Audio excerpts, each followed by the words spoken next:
सर्वधर्मस्थापकस्त्वं सर्वधर्मस्वरूपकः आचार्याणां महाचार्यो रामकृष्णाय ते नमः। यथाग्निर्दाहिका शक्ति रामकृष्णे स्थिता हिया सर्वविद्यास्वरूपान्तां शारदां प्रणमाम्यहम्। शारदां प्रणमाम्यहम्। परतत्त्वे सदा लीनो रामकृष्ण समाज्ञया यो धर्मस्थापनरतो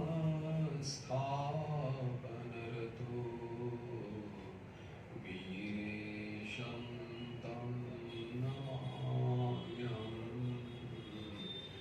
वीरेशं तं नमाम्यहम्।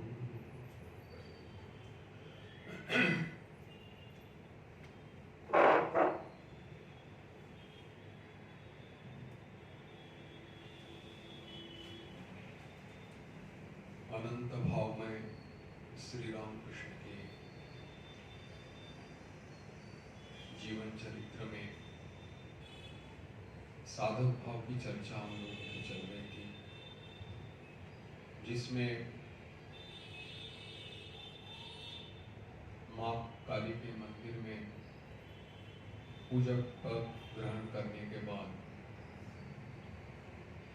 आंतरिक व्याकुलता और साधना के फलस्वरूप उनके जीवन में जो तीव्र व्याकुलता प्रकट हुई थी, उससे उनको मां भवतारिणी का दर्शन हुआ था।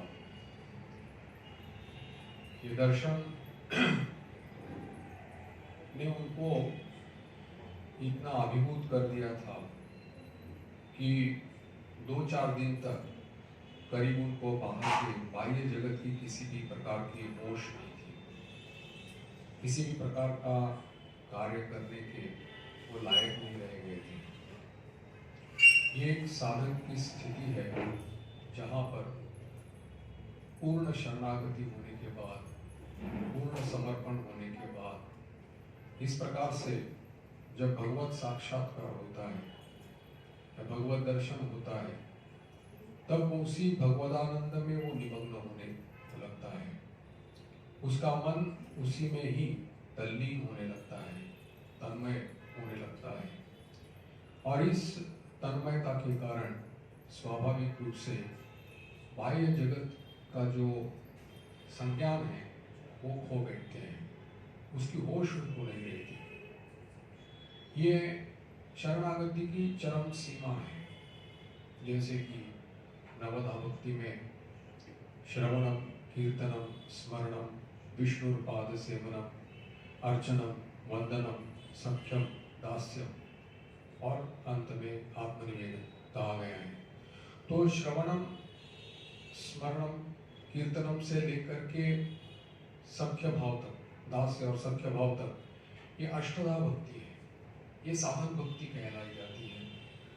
और इस साधन भक्ति का फल है आत्मनिवेदन, यानी कि पूरी तरह से शरणागति, समर्पण, पूरी तरह से समर्पण।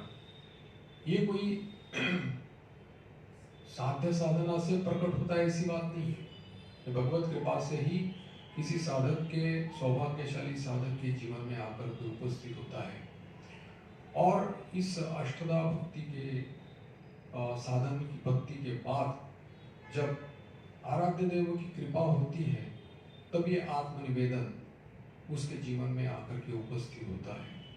वैसे ही श्री रामकृष्ण देव के जीवन में ये आत्मसमर्पण या निवेदन, आत्मनिवेदन या शरणागति पूरी तरह से दैन्यता उनके जीवन में छा गई थी और इसी के फलस्वरूप वो अपने आप को माँ जगदम्बा का एक स्वयं यंत्रमात्र या बालक स्वरूप समझते थे कि जैसे माँ कहेगी, जिस प्रकार से माँ के पास से निर्देश आएगा, उसी प्रकार का उनका आचरण होने लगा था।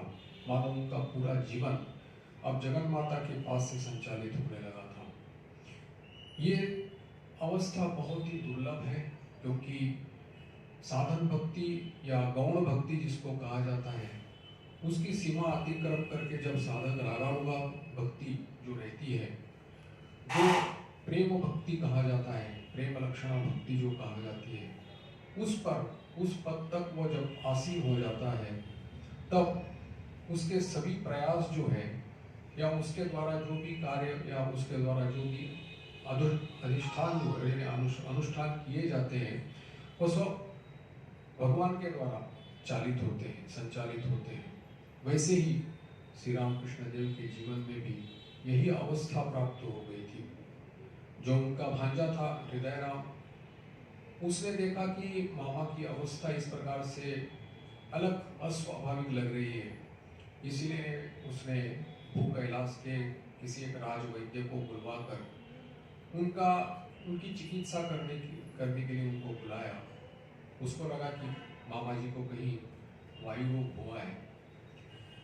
तब चिकित्सा कराने के बाद में भी जब ठाकुर का ये रोग जिसको वो कहता था, उस अवस्था का परिवर्तन हुआ नहीं।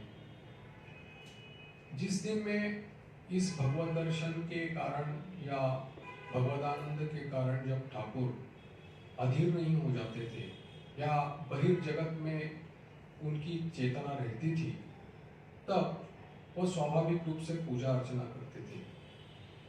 और पूजा अर्चना करते समय उनके इसमें जो स्वाभाविक रूप से जैसे परिवर्तन आ जाता है, वैसे उनके शरीर और मन में परिवर्तन आने लगे थे। जैसे कोई साधक भक्ति पथ में अग्रसर होता है और पूर्ण तरह से निवेदन करता है, समर्पण करता है, तब धीरे धीरे उसके जीवन में जो परिवर्तन आता है कि जैसे समर्पण की भावना का भी त्याग हो जाता है, शरणागत का भाव भी जो शरणागत हुआ है उसका भी त्याग हो जाता है। निस्वार्थ यानी कि स्वार्थ बुद्धि तो उसके जीवन से चली ही जाती है, लेकिन इसके बाद में भी सूक्ष्माति सूक्ष्म अहंकार भी जो रहता है, वो भी उसके जीवन में पूरी तरह से लय हो जाता है, भगवान की इच्छा में लय हो जाता है। जैसे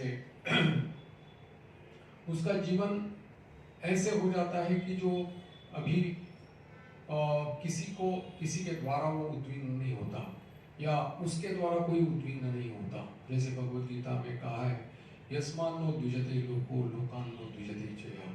ऐसी अवस्था कि जहाँ पर किसी भी तरह की उद्विग्नता नहीं, किसी भी तरह की विचलित अवस्था नहीं, कौन क्या कह रहा है, किसके पास से क्या आ रहा है, कौन किस दृष्टि से देख रहा है, बाह्य चेतना या बहिर्जगत का किसी भी प्रकार का उनको ख्याल ही नहीं रहता। ये एक स्थिति है। गीता में ही कहा है कि माम चयो व्यभिचारेण भक्ति योगेन सेवते सगुणान समदित्यैतान ब्रह्म भूयाय कल्पते। वो गुणातीत हो जाता है और समत्ववाद बोध यानी उसमें हो जाता है, समावस्था उसको प्राप्त हो जाती है। क्योंकि ब्रह्मणो ही प्रतिष्ठा अमृतस्य अव्ययस्य च शाश्वतस्य सर्वस्य सुखस्य एकांतिकस्य च। तो ये अवस्था में प्रतिष्ठित हो जाता है साधक। वैसे ही श्री रामकृष्ण देव की अवस्था हो गई थी। इसीलिए देखा जाता है कि उनके पूजन करने के समय में यहाँ कुछ जैसे उल्लेख किया गया है जो हृदय राम से हम लोगों को प्राप्त हुआ है, वहीं यहाँ पर ग्रंथकार ने उसका उल्लेख किया है कि ध्यान करते समय ठाकुर देखा करते थे कि माँ के नाट्य मंदिर में जो भैरव की जो ध्यानमग्न भैरव की जो मूर्ति है, उसको दिखला करके वो अपने आप को कहते हैं कि जैसे ये इस प्रकार से स्थिर बैठा है, निश्चल बैठा है, वैसे ही माँ के श्री चरणों का चिंतन करना पड़ेगा।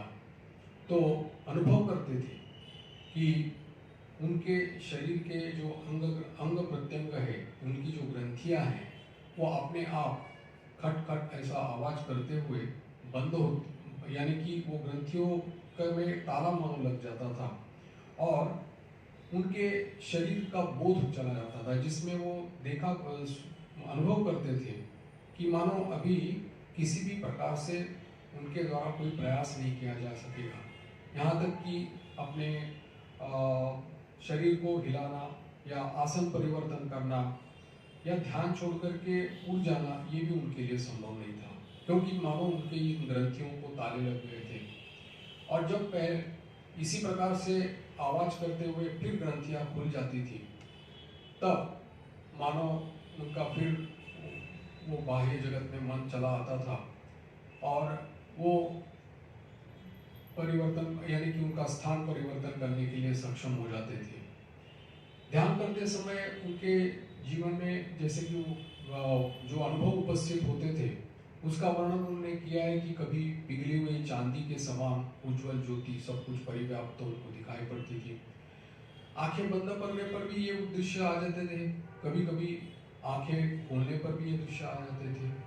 क्या कर रहा हूँ, किस प्रकार के अनुभव आ रहे हैं, कैसे दर्शन हो रहे हैं, इसके बारे में उनको कुछ भी नहीं ज्ञान रहता था।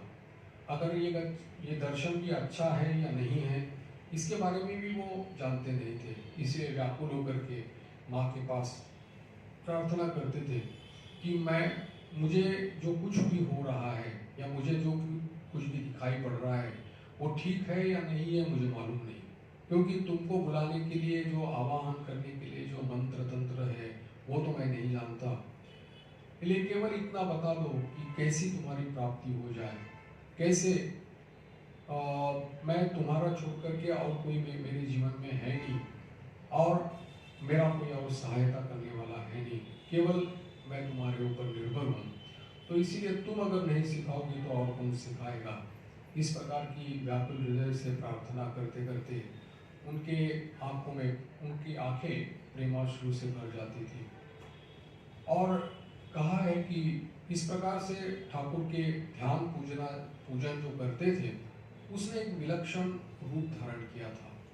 ये अद्भुत तन्मय भाव जो है, वो कोई विषयासक्त जीव थोड़े कभी भी समझ नहीं सकता, क्योंकि भगवान का या इस प्रकार से जगदम्बा का पूर्ण रूप से आश्रय लेने के पश्चात ही उनमें इस प्रकार के परिवर्तन आए थे। बालक जैसा विश्वास, सरलता, शरणागति और ये माधुर्य सर्वदा उनके इसमें स्वभाव में दिखाई पड़ने लगा था। यहाँ पर उनको माँ के ऊपर ये जो शरणागति की जो अवस्था थी, ये उस स्थिति को प्राप्त हो गए थे। इसीलिए उनका जो क्षुद्र अहम, जो सूक्ष्माति सूक्ष्म अहम भी जो है, वो जगन्माता की इच्छा में पूरी तरह से लय हो गया था। और ठाकुर अनुभव करते थे कि मानो उनको यंत्र बना करके मानो ये सब कुछ उनको किया जा रहा है। अब देखा जाए तो जब इस प्रकार के व्यवहार उनके द्वारा होने लगे, तो स्वाभाविक है कि लोगों को इस प्रकार से उल्टे व्यवहार, विपरीत व्यवहार देखने पर भी लगता था कि ये अस्वाभाविक है। साधारणतः जो विषयासक्त जीव रहते हैं, बाहर के लोक व्यवहार को देखते हैं, उनको जिस प्रकार से साधारण लगता है, जिसको नॉर्मल लगता है ऐसा कहते हैं, तो उससे विपरीत ये सब कुछ उनके जीवन में दिखाई पड़ने लगा था और इसीलिए उनको यह अस्वाभाविक लग रहा था। लेकिन ठाकुर के मन में इस प्रकार की किसी भी प्रकार की ये नहीं कि लोग क्या कह रहे थे, क्योंकि वो पूरी तरह से माँ के ऊपर में आश्रित जैसा बालक रहता है, वैसा उनका निसंकोच व्यवहार माँ के साथ रहता था। और इस बाहर के जगत का, क्योंकि बहिर्जगत, बहिर्मुखी मन हो तो बहिर्जगत में मन चला जाए, बहिर्मुखी मन ही नहीं था, पूरी तरह से अंतर्मुख होने के कारण में बहिर्मुख जगत यानी कि बहिर्जगत का जो कोलाहल है वो उनको किसी भी तरह से विक्षुब्ध नहीं करता था, वो उनके मानो कानों में ही प्रवेश नहीं करता था। और इसलिए वो देखते थे कि वो बाहर का जगत मानो उनके लिए एक स्वप्न जैसा बन गया है। अभी अवस्था है, स्थिति है, प्रयत्न ये कोई चीज़ ऐसी नहीं है कि जिसको प्रयास करने पर ये सब कुछ हो रहा है, लेकिन ये सब कुछ जो हो रहा है वो शरणागत होने के बाद भगवत कृपा से, माँ की कृपा से उनके जीवन में आकर के उपस्थित हुआ था। उनके लिए माँ की जो चिन्मयी मूर्ति है वही उनके जीवन का मानो सार वस्तु हो गई थी। अब कहा गया है कि जैसे पूजन आदि के लिए वो जो बैठते थे, तब माँ की वरा भयकरा मूर्ति जो है, चिन्मयी मूर्ति उनको दिखाई पड़ती थी। उनके श्रीमुख सौम्याति सौम्य श्रीमुख जो है वो, या उनके श्रीचरण, या उनका उज्जवल पूरा सर्वांग माँ का जो है, उनको उसका अनुभव होता था। और इसी पूजन काल में उनको अनुभव होता था कि माँ भी उनके साथ साथ घूम करके उनको मानो उनके साथ बात कर रही है, हास परिहास कर रही है, उनको बोल रही है कि इसको इस प्रकार से करना है, इस प्रकार से नहीं करना है, ऐसा उनको बता रही है। ये सब कुछ जो हो रहा था, ये भाव देश में उनको अनुभव हो रहा था। देखते थे कि जब माँ को भोग लगाया जाता है, तब माँ के नेत्रों से मानो एक ज्योति आकर के वो वहाँ पर जितने भी भोग की सामग्री रखी हुई थी, अन्न भोग रखा हुआ था, उसको स्पर्श करते हुए मानो उनके आंखों से रश्मि निकल करके वो वहाँ पर स्पर्श करते हुए फिर से माँ के नेत्रों में समा जाती थी। वो देखते थे कि उनकी माँ की श्री अंग से वो पूरा मंदिर आलोकित हो गया है, और कभी कभी देखते थे कि माँ स्वयं भोजन करने बैठी है। हृदय से सुना है कि एक दिन पूजन के समय वो जब आकर के देखा कि ठाकुर हाथ में अर्घ्य लेकर के ही सीधा माँ के श्री चरणों में दे दिया, और कहने लगे कि पहले रुक जा, मंत्र तो बोलने दो, फिर उसके बाद तो तुमको भोजन दे दूँ, यानी अन्न निवेदन तो कर दूँ मंत्र उच्चारण पूर्वक। लेकिन वो भी समय नहीं रहा कि वो अर्घ्य उन्होंने दे दिया और उन्होंने उसका नैवेद्य का भोग लगा दिया। वो कहते थे कि पहले मंदिर में प्रविष्ट होने पर उनको जैसे कि मृण्मयी मूर्ति की जगह चिन्मयी मूर्ति दिखाई पड़ती थी। अब जब वो प्रवेश करते थे तब और कुछ दिखाई नहीं पड़ता था, केवल चिन्मयी मूर्ति का ही, चित्घन मूर्ति जो थी वही विराजमान उनको दिखाई पड़ती थी। और यहाँ तक कि उन्होंने अनुभव कर इसकी सत्यता प्रतिपादन करने के लिए वो माँ के नाक जो रहते हैं, नाक के पास में तुला लेकर के ये जो कपाश लेकर के देखते थे कि सचमुच ही माँ के इसमें से श्वास प्रश्वास चल रहा है कि नहीं। और वो देखते थे कि उनके श्वास प्रश्वास के कारण ये कपाश जो है, तुला ये जो है वो हिल रहा है, ये भी उनको अनुभव में आता था। रात के दीपक के प्रकाश में वो देखते थे कि माँ के दिव्य अंग की छाया से, माँ के दिव्य अंग के आलोक से पूरा मंदिर आलोकित हुआ है। लेकिन जैसे कहा जाता है कि देव शरीर की छाया नहीं पड़ती, वैसे माँ की शरीर की भी छाया पड़ती हुई उनको दिखाई नहीं पड़ती थी। देखते थे कि माँ नुपुर पहन करके बालिका की तरह वो मंदिर के ऊपर की मंजिल पे जा रही है, और वहाँ जाकर के बिखरे हुए केश, ऐसा जिसको आलोकेश कहते हैं, वो उस प्रकार से वहाँ खड़ी होकर के गंगा जी का दर्शन कर रही है, कलकत्ते का दर्शन कर रही है। हृदय राम का कहना था कि ठाकुर जिस समय मंदिर में रहते थे उस समय तो कहना ही क्या, लेकिन जब वो नहीं रहते थे उस समय में भी मंदिर में प्रविष्ट होने पर, यानी कि प्रवेश करने पर एक प्रकार का अनिर्वचनीय आनंद या आवेश वो उनको अनुभव होता था। उससे उनके शरीर के रोंगटे खड़े होते थे। पूजन के समय ठाकुर का आचरण देखने की उनकी बड़ी इच्छा रहती थी, इसलिए कभी कभी पूजन के समय वो आकर के पीछे से ठाकुर के सभी प्रकार आचरण देखा करते थे। उनका बालकवत संकोच, निसंकोच व्यवहार माँ के पास जो था, वो देख करके उनके मन में भक्ति का उदय होता था। लेकिन जब भी वो मंदिर त्याग करके बाहर आते थे तब भी उनको संदेह लगने लगता था कि ये मामा जी वही वास्तविक है क्या, ऐसे ही पागल हो गए हैं कि इस प्रकार का व्यवहार कर रहे हैं, कोई विधि निषेध नहीं मान रहे हैं और सीधा अपने मन की तरह उनका आचरण हो रहा है। ये ऐसा उनके मन में, हृदय के मन में आता था।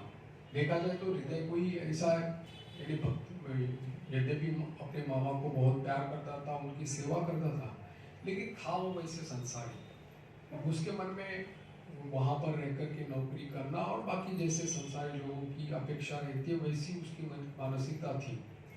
लेकिन जब वो ठाकुर के इस प्रकार के आचरण को देखता था तो उसको अस्वाभाविक लगता था, विक्षिप्त लगते थे, पागल लगते थे। और इसीलिए उसके मन में और एक डर भी था, भय था कि कहीं इस आचरण को बाहर के लोग देख लें और कहीं बाबू के पास यानी कि मथुर बाबू के पास या रानी लक्ष्मणी के पास जाकर के अगर शिकायत करें तो फिर क्या प्रतिक्रिया होगी, ऐसा भी डर उसको मन मन लगता था। अच्छा, वो किसी को बोल भी नहीं पाता था कि ये क्या अवस्था है, क्योंकि उनको लगता था कि अगर मैं बोल दूं तो फिर वो बाहर के लोगों में भी और कोई प्रतिक्रिया हो सकती है। इस प्रकार से वो मामा जी के पास जाने का भी वही सोचता था, तब भी बोल नहीं पाता था। एक प्रकार का अनिर्वचनीय दूरत्व उसमें और उसके श्री रामकृष्ण देव के भीतर रहा था, जिससे वो बोलना चाहता भी था लेकिन बोल नहीं पाता था। ऐसी अवस्था उसकी हो गई थी, लेकिन मन ही मन उसके डर बना रहा था, जिसको देख करके वो उसको ये सब उसका अनुमान जो उसने लगाया था उसके उन्होंने कुछ वर्णना यहाँ पर की है। कहा है कि जैसे कि अर्घ्य सजाया जाता है और देवता के श्री चरणों में उसको अर्पण किया जाता है शुचि पूर्वक, शुद्धता पूर्वक। देखता था कि ठाकुर उस अर्घ्य को अपने पूरे श्री अंग को लगा करके फिर माँ के श्री चरणों में उसको अर्पण करते थे। देखता था कि उनके जैसे एक नशा करने वाला व्यक्ति रहता है, उसी की तरह उनकी चाल थी लड़खड़ाते हुए, और उनकी छाती और उनकी आंखें पूरी तरह से लाल दिखाई पड़ती थी। अत्यंत स्नेह, क्योंकि माँ जगदम्बा के साथ उनका निसंकोच व्यवहार रहने के कारण वो माँ के साथ कौतुक, हास परिहास, बातचीत करना या कभी कभी उनके श्री मूर्ति का हाथ पकड़ करके नृत्य करना ये भी किया करते थे। कभी कभी अचानक भोग लगाने के समय में हाथ में व्यंजन लेकर के सीधा मूर्ति के पास चले जाकर के उसके मुंह में मानो खिलाते थे कि ये ले माँ भोजन कर ले। कभी कभी माँ मानो उनको बोलती थी कि तुम पहले भोजन कर लो फिर मैं कर लूँ, तो फिर वो उसी भोग को वो पहले वो ग्रहण करते थे और फिर माँ को खिलाते थे। अब तुम भोजन कर ले, इस प्रकार उसको माँ को खिलाते थे। फिर एक दिन मंदिर में उन्होंने किसी बिल्ली का प्रवेश देखा और फिर बिल्ली को ही माँ समझ करके उन्होंने उस पर भोग लगाया था। माँ की जो शयन घर है वहाँ पर चांदी का पलंग रखा हुआ था। एक दिन हृदय ने देखा कि बाबा जी वहाँ पर जाकर के बोल रहे हैं कि माँ तुम मुझे पास में सोने के लिए बोल रही हो, ठीक है करके उस पलंग पे सो गए थे। पूजा के समय देखता था कि जो तन्मयता के साथ उनकी जो पूजा होती थी उसमें उनकी बाह्य चेतना एकदम लुप्त हो जाती थी और स्थाणु जैसे यानी कि एक मूर्ति जैसे वो कई समय तक वहाँ पर बैठा रहते थे। प्रातःकाल जैसे कि माँ काली की पूजा के लिए जैसे पुष्प चयन होता है वैसे वो खुद ही पुष्प चयन करते थे, और लेकिन देखते थे कि किसी के साथ मानो बातचीत कर रहे हैं, हंस रहे हैं, हास परिहास कर रहे हैं। और फिर ये देखता था कि मामा जी सब काम तो करते हैं लेकिन फिर रात को नींद नहीं लेते, दोपहर में नींद नहीं लेते, विश्राम नहीं करते। तो इस प्रकार की जो हरकतें यानी कि इस प्रकार के जो कार्य ठाकुर के द्वारा हो रहे थे उससे वो बड़ा चिंतित हो गया था, और इसीलिए वो और डर के मारे किसी का परामर्श लेने की भी हिम्मत उसमें नहीं थी। लेकिन ज़्यादा कहा गया है कि कितने दिन तक ऐसे आचरण को छुपाया जा सकता है, क्योंकि मंदिर में तो लोगों का आना जाना लगा रहता है। तो जब आने पर जब ठाकुर के इस प्रकार के विपरीत आचरण को कुछ लोगों ने देख लिए और उसमें जब उनको अस्वाभाविक लग गया, तब स्वाभाविक है कि उन्होंने अपने खजांची जो वहाँ पर कालीबाड़ी के जो थे उनके पास जाकर के उन्होंने शिकायत की और उन्होंने कहा कि इस प्रकार का शास्त्र विरुद्ध मनमानी आचरण चल रहा है, ये तो निषेध है इसमें। तब खजांची ने भी जाकर के जब उनके इस प्रकार की कार्यकलाप देखे तब उन्होंने कहा कि इसके बारे में बाबू को यानी कि मथुर बाबू को संदेश भेजना या इसके बारे में बोलना जरूरी है। इसीलिए वो उन्होंने समाचार भेजा मथुर बाबू के पास। मथुर बाबू ने भी उनको संदेशा भेजा कि अभी जैसे वो पूजा कर रहे वैसे करने दो, और जब मैं आकर के खुद देख लूँगा तब बताऊँगा। एक दिन मथुर बाबू स्वयं वहाँ पर किसी को न बताए हुए मंदिर में पूजा काल में उपस्थित हो गए, और जब उन्होंने अपने पीछे खड़े रह कर के ठाकुर के कार्यकलाप देखने लगे। ठाकुर जब भाव में तन्मय होकर के पूजा करते थे, तब मंदिर में कौन आ रहा है, कौन जा रहा है, कौन क्या बोल रहा है, कौन सी हरकत कर रहा है, इसके बारे में उनकी बिल्कुल कोई बाह्य चेतना नहीं थी। वो जैसे माँ को, अपनी माँ को जैसे बालक के साथ जिसका व्यवहार रहता है, उसी तरह से इतने ही सरल और निसंकोच भाव से पूजा करते थे। और इसीलिए उसका जो प्रेम यानी कि प्रेम भक्ति के जनित ये जो उनका आचरण होता था, उसको जब मथुर बाबू ने काफी देर तक खड़े रह करके जब देखा, तो उनका हृदय आनंद से भर गया, भक्ति से भर गया, उल्लास आ गया, और कहा कि सचमुच ही माँ को एक अच्छा पुजारी मिल गया है, जिसके कारण माँ जागृता हो गई है। और इसीलिए वहाँ से उन्होंने बार बार ठाकुर को प्रणाम करते हुए वहाँ से वो चले गए। और दूसरे दिन वहाँ कर्मचारियों के यहाँ मथुर बाबू का निर्देश आ गया कि जैसे वो पूजा करते हैं वैसे ही करने दो, उसमें कोई बाधा न दे दे। अब ये समझ में आ सकता है हम लोगों के कि प्रेमा भक्ति का जब उदय होता है, तब इस प्रकार के कैसे परिवर्तन एक साधक के जीवन में आते हैं कि दैवी गुण जो रहते हैं वो अपने आप उसके जीवन में आने लगते हैं। उसको प्रयास नहीं करना पड़ता कि अभी पवित्रता लानी है, अहिंसा का पालन करना है, वासनाओं को त्याग करना है, विश्वास, निष्ठा, श्रद्धा, ये सब जो भी जितने भी दैवी गुण हैं वो अपने आप उसके जीवन में आने लगते हैं। और अगर ये साधारण साधक की बात है तो अवतार पुरुषों की तो बात क्या कहना ही क्या। तो ये प्रगाढ़ प्रीति की प्रेरणा से ये जो उनके जीवन में ये सब कुछ आकर के उपस्थित हुआ था, उसकी सचमुच ही एक साधारण मनुष्य कल्पना भी नहीं कर सकते, क्योंकि विषयासक्त मन इसको सोच भी नहीं सकता। लेकिन उनकी बार बार इस प्रकार से, क्योंकि वो जब उनकी बाह्य चेतना रहती थी, वो स्वाभाविक अवस्था में जब आते थे, तब उनको लगता था मुझे क्या हो गया, इस प्रकार का क्यों मैं अनुभव कर रहा हूँ। और वो माँ के चरणों में, श्री चरणों में प्रार्थना करते रहते थे कि जो भी मुझसे करवाना है वो करवा लो, और सदा मेरे हाथों को पकड़ कर रख देना और मुझे चला लेना। उनको ये अनुभव होता था कि माँ उनको संचालित कर रही है। ये अवस्था को, यानी कि अयाचित रूप से शुद्ध ज्ञान या शुद्ध भक्ति का चरम सीमा पर जब आकर के उपस्थित होती है, और जिसकी वर्णना गीता में भी कही है, अनन्याश्चिन्तयन्तो मां ये जना पर्युपासते तेषां नित्याभियुक्तानां योगक्षेमं वहाम्यहम्। सचमुच ही कि माँ जगदम्बा ने मानो ये जो शास्त्र की व्याख्या है या शास्त्र में जो कहा है, श्रुति में जो कहा है, गीता शास्त्र में जो कहा है, उसकी सत्यता प्रतिपादित करने के लिए मानो माँ ने ठाकुर का जीवन उस प्रकार से दिखाया, लोगों को दिखाया कि उनका जो इस प्रकार से अनन्याश्चिन्तयन्तो मां, अनन्य शरणागति और अनन्य भाव से उनका चिंतन करने से स्वयं प्रभु ही उसका मनोभार ग्रहण करते हैं। इसलिए योगक्षेमं वहाम्यहम् का है, अहम वहामि, उसका जो भार है वो स्वयं वहन करते हैं। योग का अर्थ है अप्राप्त वस्तु की प्राप्ति का नाम योग है, और उसका रक्षण करना उसको क्षेम का है, योगक्षेमम, और वो स्वयं भगवान वहन करते हैं। तो इसकी मानो सत्यता प्रतिपादित करने के लिए उन्होंने ठाकुर का जीवन माने दिखाया था, और उसको ये सभी अवस्थाएं जो है अक्षरशः उनके जीवन में सत्य प्रतिपादित हुई थी। और इसीलिए शास्त्र की वाक्य की पुष्टता एवं सफलता दिखलाने के लिए ही मानो ठाकुर के इस श्री विग्रह को लेकर के जगन माता ने ये मानो अद्भुत लीला अभिनय रचा था।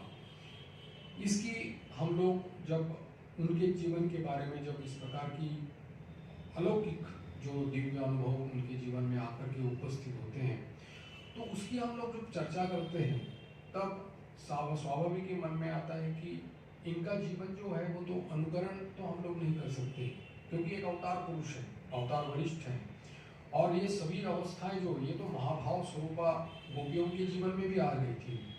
तो ठाकुर के जीवन में आने वाले ये सभी जो दिव्याति दिव्य जो अनुभव है वो तो अनुकरण करने से किसी के जीवन में नहीं आ सकते।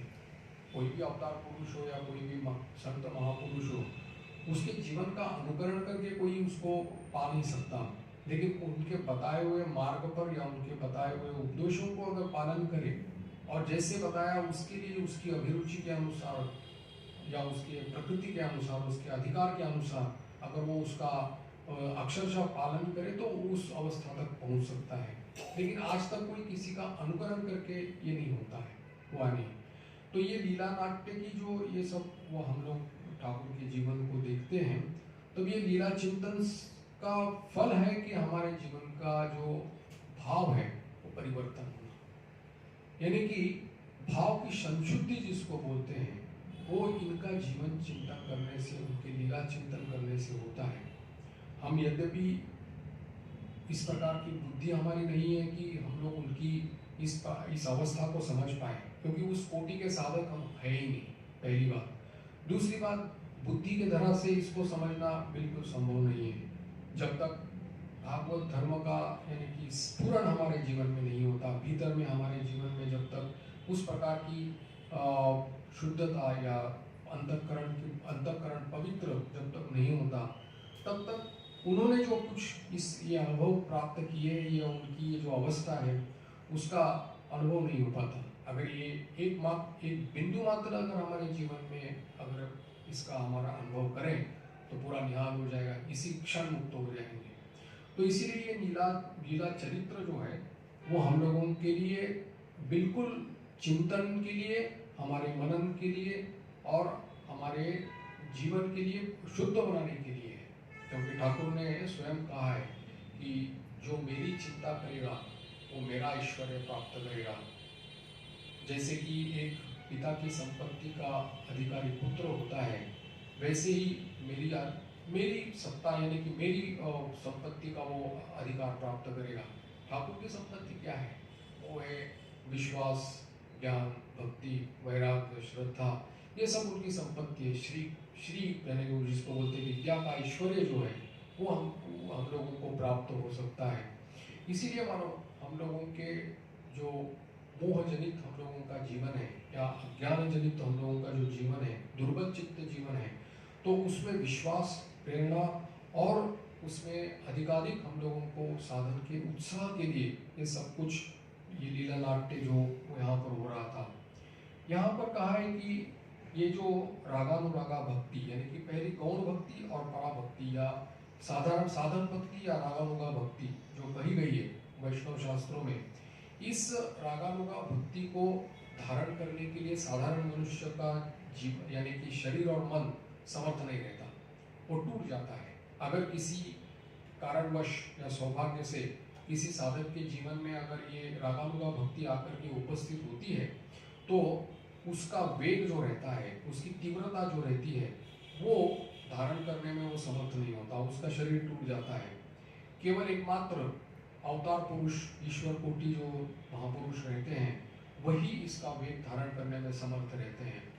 उसके लिए उपयुक्त शरीर की आवश्यकता रहती है और उनका जो शरीर और मन जो जिस उपादान से बनता है वही एकमात्र इसका वेग जो है वो धारण कर सकता है। वो है शुद्ध सत्व विग्रह, विशुद्ध सत्व जिसको कहा जाता है, शुद्धम अपापविद्धम, जैसे ठाकुर का श्री अंग है, श्री विग्रह है, तो उसी शुद्ध सत्व, विशुद्ध सत्व विग्रह जो है उसी में ही इस प्रकार के भाव, महाभाव, प्रेम ये सब आकर के उपस्थित हो सकते हैं और उसका वेग धारण करने की क्षमता भी वो रखते हैं, उसका हजम वो कर सकते हैं। ये है भक्ति का प्राबल्य। भक्ति मार्ग अवलंबन करने वाले जो लोग रहते हैं उनके जीवन में भी आकर के उपस्थित होते हैं। हमने देखा है कि चैतन्य महाप्रभु के जीवन में भी इसी प्रकार की जब अवस्था प्राप्त हुई थी रागानुगा भक्ति की और भाव महाभाव और प्रेम करके उपस्थित हुआ था, तो वो भी उनके जीवन में विकार जो प्रकट हुए थे, जिसको अष्ट सात्विक विकार कहते हैं। ये सात्विक विकार सभी लोगों के जीवन में नहीं प्रकट होते, क्योंकि साधारण साधक इसको समझ नहीं पाता या उसको धारण करने की क्षमता नहीं रखता। लेकिन ये सात्विक विकार जो है वो इस प्रकार से अवतार जीवन में जो मानव प्रकट हुए हैं कि उसको उसका जो असाधारण वेग है उसको धारण करने के लिए फिर धीरे धीरे वो अभ्यस्त होने लगते हैं, क्योंकि भक्ति की प्रबल प्रेरणा से जो उनके जीवन में आकर के उपस्थित हुआ, उस विकारों को धीरे धीरे हजम करके फिर अभ्यस्त बनाना और वो स्वाभाविक हो जाना, ये इसके लिए कुछ काल समय लगता है। और साधना के समय में जैसे कि देखा गया है कि ठाकुर के जीवन में भी जो परिवर्तन यानी कि शारीरिक मानसिक जो परिवर्तन आकर के उपस्थित हुए हैं, उसकी भी चर्चा यहाँ पर ग्रंथकार ने की है।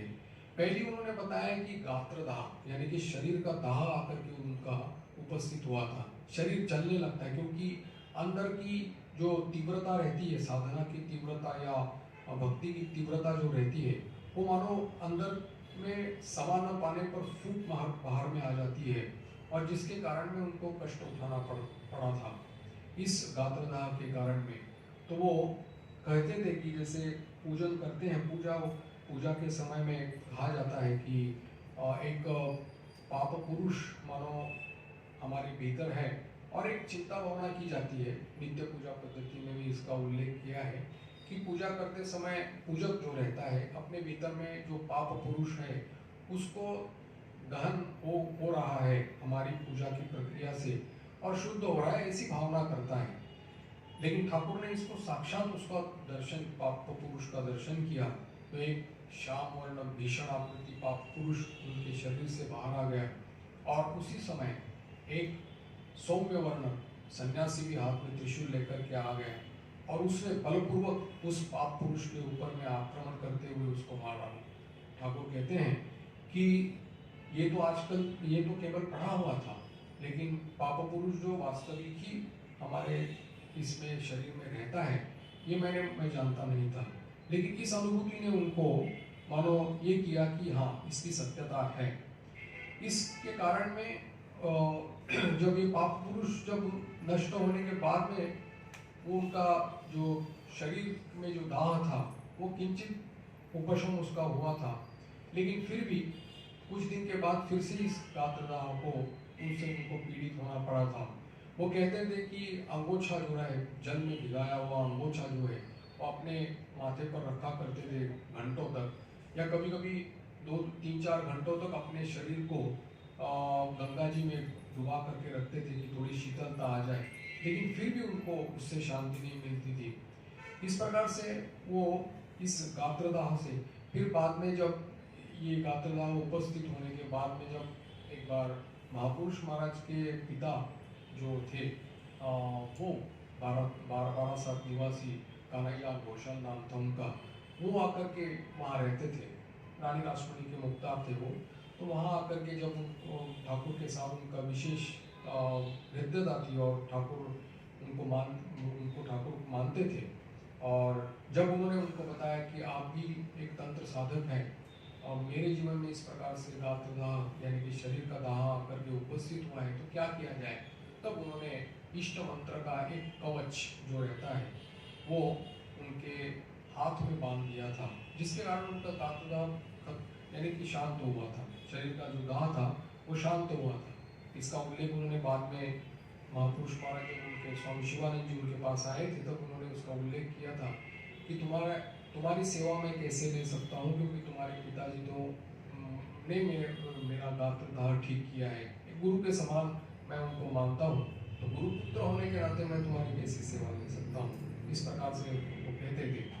तो इस प्रकार से इनके शरीर के जो विविध प्रकार के जो परिवर्तन उनमें आ गए थे, तो ये स्वाभाविक रूप से उनके जीवन में आ गए थे।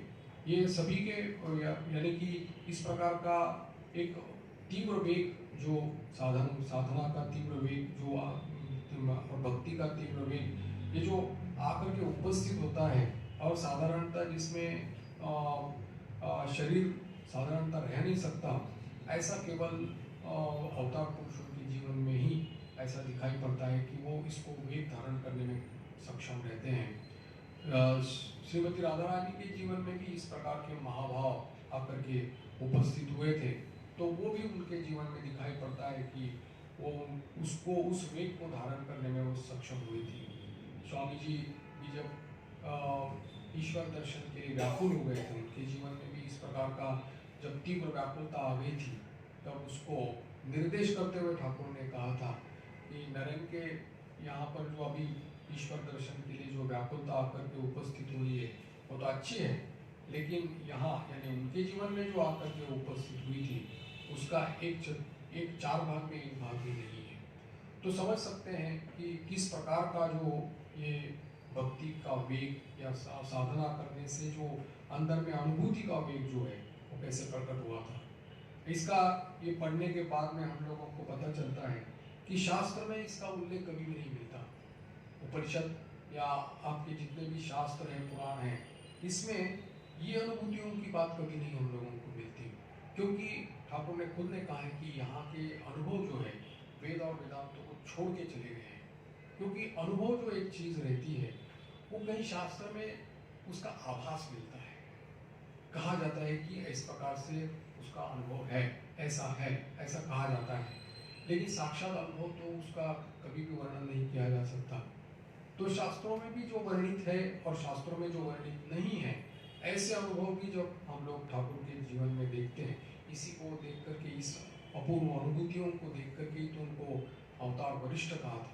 कि साधारणतः जीवन में किसी भी साधक के जीवन में अगर कोई उपलब्धि आ जाती है या दर्शन हो जाता है तो उससे वो तृप्त हो जाता है, उसको लगता है कि हाँ, मैंने जीवन का उद्देश्य जो है वो प्राप्त कर लिया।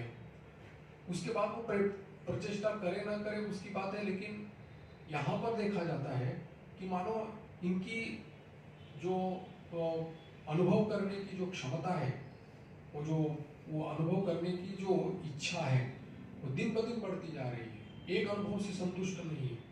और देखते हैं हम लोग आगे चल कर के पूरे उनके साधना इतिहास में एक के बाद एक उन्होंने जो सभी प्रकार की साधनाएं की है और उससे सम्यक उपलब्धि उनको जो प्राप्त हुई है, उसके बाद भी रुके नहीं कभी।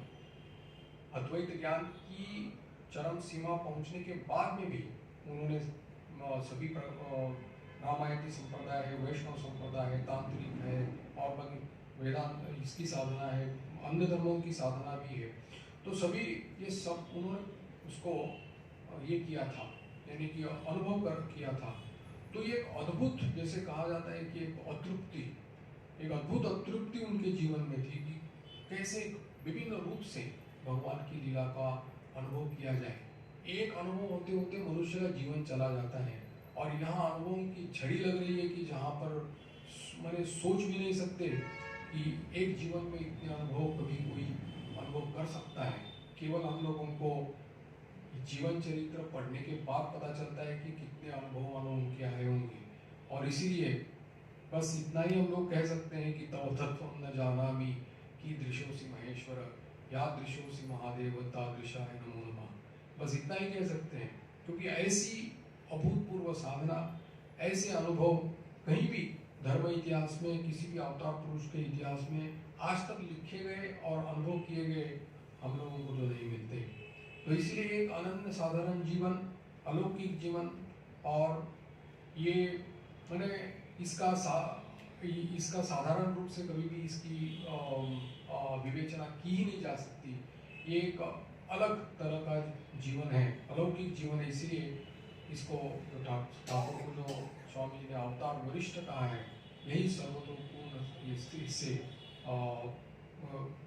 अर्थपूर्ण लगता है, सार्थक लगता है।